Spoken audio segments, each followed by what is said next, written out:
A long time ago, I took a look at these headphones. These are the Meze Classic 99 with the beautiful wood. This is real wood on the outside. This is a walnut finish. Now, I took a look at these a long time ago, but you might notice that there's something different. There's something added. That's a boom mic. So Meze has now created a boom mic to go with the headphones. What I want to talk about right now is the boom mic. So as you can see, it plugs in to the base of the unit right here. So there we go. And then on the bottom, it forks into this really nice, I mean, it feels super premium. And we have left and right for the plugs for our headphones. And then the volume control, this leather right there. And then we've got, our mute toggle and then our volume control right there. I can't get over how premium this thing feels. And it kind of looks like a spaceship, I don't know. On the end of this cable, we have a 3-pole plug, and that'll work with a lot of laptops or tablets and stuff that works with, that has like the combo port where it's headphone, microphone, combo port. But if you don't have a device like that and you have separate headphone and microphone, they've included an adapter for that. So you have a Y cable that splits off into headphone and microphone. So you got stereo and then the mono microphone. Let's cover the rest of the specs on the boom mic, and then I'll put it on and let you hear it. Now, I've done these headphones before, but this microphone's new, and they have a package deal where you can get both of them together. So all the links for all this are going to be in the description. So check the links in the description for the current prices.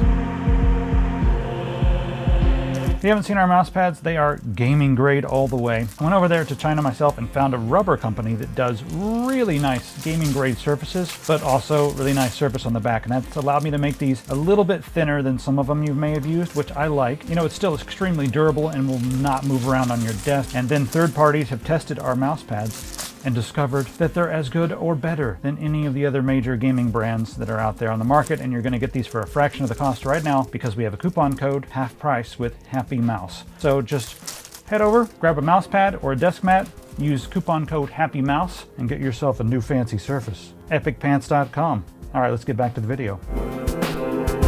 So the mic sensitivity is -44 plus or minus 3 decibels. Frequency response is 100 hertz to 10 kilohertz. And we do have an omnidirectional microphone. So note that if you're in a noisy room, some of the background noise may be picked up because this is an omni mic, but the omni mics, the trade-off is the omni mic gives you a fuller sound. And then the cable length is 2.5 meters. So if you're in America, 2.5 meters is about 27 bananas. That's how Americans measure things now, I've heard. So as far as the compatibility with Meze's products, it works with the 99 series, the 109 Pro, and the Lyric. This will work with other things that have these kind of plugs. So there are some other headphones out there that you plug in this way. They might not be going in the right direction, but you have a lot of bendability right here. Bendability. So while it's mostly going to be limited or it's specializing in this headphone, if you want to get weird, I even have a pair of headphones that plugs in like that. It'll work. You just got to turn it around. But I prefer to probably use it with the Meze Classics right here. So I'm going to plug it up, and then after I get this on, I'm going to use this to tell you about the headphones. How about that? That's what we'll do. Hello. There we go. Check, check, check. So I feel like an idiot right now because I just sat here for 10 minutes with this thing being like, what's wrong with it? It doesn't work. Not realizing that while I was doing show and tell, I flipped the switch over here for mute. So I had muted it. All right, I'm going to make a little bit of noise here in the background. Where's that plastic thing I was playing with earlier? Some crinkly stuff here, huh? So just to let you see what it would sound like. Realistically, you're not going to be sitting there using the boom mic while you're doing this, are you? I hope not. So that's just to let you hear what the Omni sounds like. You'll be able to pick up background noise for sure. And I do note that this is a little bit low as far as the volume goes. Let me try to angle it again. It's actually very close to my mouth right now, so maybe that'll make a difference. But I'm noticing the levels are a little low, so I am going to bring this up in post. And let's do some with and without effects. So I've got a vocal compressor that I'm going to turn off right now. Now this is just the naked microphone with no compression effects or anything like that. I always run vocal compression even when I'm doing streaming and stuff. So I'm going to turn the vocal compression back on now. Now we're back on vocal compression. So I'm going to leave it on like that because that's how I do it even if I'm streaming. I always have that effect going in the background to make the voice sound a little better.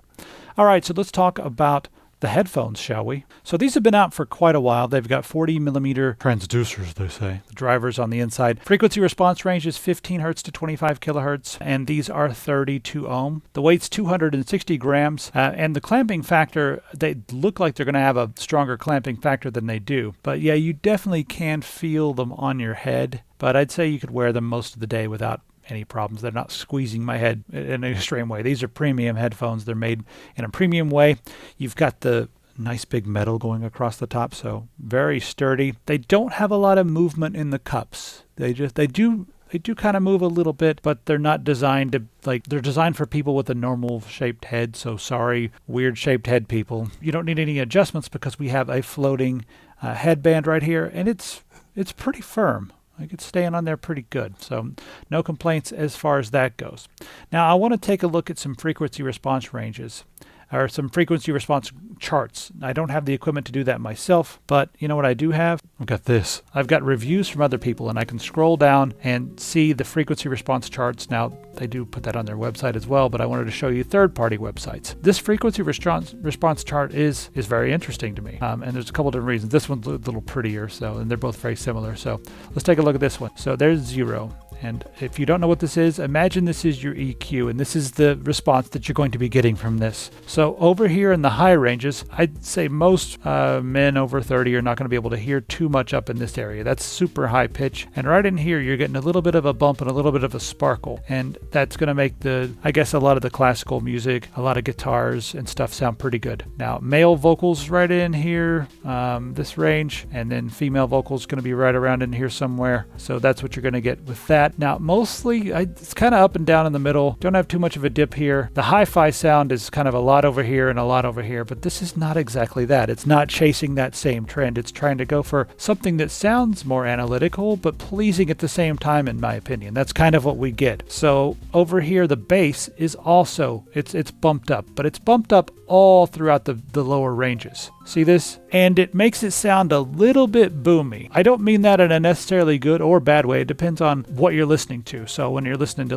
rock and roll and heavy metal, the kick drums are going to be there, the bass guitar is going to be there, and the lower frequencies on the guitar and everything are going to sound a little bit, boisterous, or it's there. It doesn't sound floppy or anything like that. Now, when it comes to listening to music that's like electronic music or something that already has a lot of bass, I found it to be maybe a bit much, and you need to go into the EQ and turn the bass down a little bit. But you know what? If you like bass, if you just want bass cannons shooting into your head, then by all means, the bass is good. 40mm driver, the bass sounds, it sounds a lot bigger. These sound a lot like the 50mm drivers that I've had experiences with in the past. So they sound bigger than they actually are when it comes to the bass response. They're some of the best closed back headphones that I've had, and I usually prefer open back, but in certain situations, closed back are very handy, and some people prefer them, so it's all just kind of a matter of taste. They do have better bass than a lot of the open back that I've heard out there, so I don't know, they sound clean yet smooth at the same time, not too analytical, but I don't know, it really to me sounds like they went for kind of start off with the studio sound, and then give it a little more bass, give it a little more sparkle, make it a little more, listener friendly. I don't know if that's a term, but that's what you got here. So anyway, they sound really good. And I almost dreaded doing the test of these because I was like, I don't have a lot of time. I'm busy right now, but I knew it. I put them on, and there I am listening to song after song after song, because they're not fatiguing. The sibilance almost sounds soft. I mean, there is no sibilance, but the stuff that would be sibilant, that's in sibilance, if you're not an audio person, is when someone is shh, shh, and you get that really harsh S sound when they're singing or talking, and you get that super harsh piercing sound in your ears. Well, I tried out a few songs. There's a Queen's Ride song that I always try that the singer is just always whistling with his teeth almost when he sings, and it's kind of weird.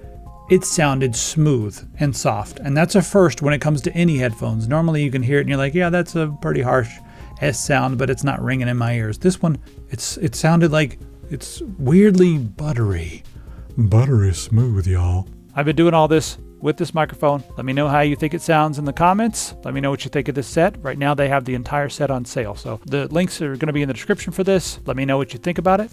How is it?